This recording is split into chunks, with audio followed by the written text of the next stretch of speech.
ऋणमोचन मङ्गलस्तोत्र। मङ्गलो भूमिपुत्रश्च ऋणहर्ता धनप्रदः स्थिरासनो महाकय सर्वकर्मविरोधक।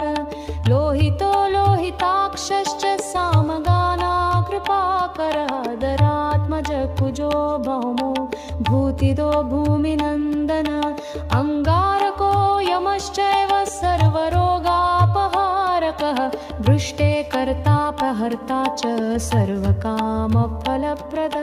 एतानि कुजनामनि नित्यं यः श्रद्धया पठेत् ऋणं न जायते तस्य धनं शीघ्रमवाप्नुयात्। धरणीगर्भसम्भूतं विविद्युत्कान्ते समप्रभं कुमारं शक्तिहस्तं च मङ्गलं प्रणमाम्यहं।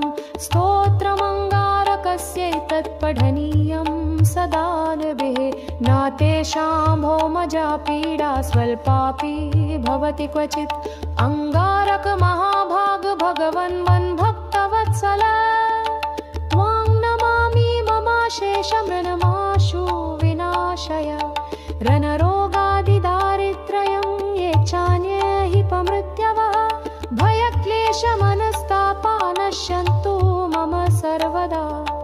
अतिवक्त दुराराध्य भोगमुक्त जितात्मन तुष्टो ददासि साम्राज्य रुष्टो हरसि तत्क्षणात्। विरिञ्च शक्रविष्णूनां मनुष्याणां तु का कथा तेन त्वं सर्वसत्त्वेन ग्रहराजो महाबलः। पुत्रान् देहि धनं देहि त्वामस्मि शरणं गतः। रणदारिद्र्यदुःखेन शत्रूणां च भयात् ततः। एभिर्द्वादशभिः श्लोकैर्यस्तौति च धरासुतं महतीं श्रियमाप्नोति यपरो धनदो युवा।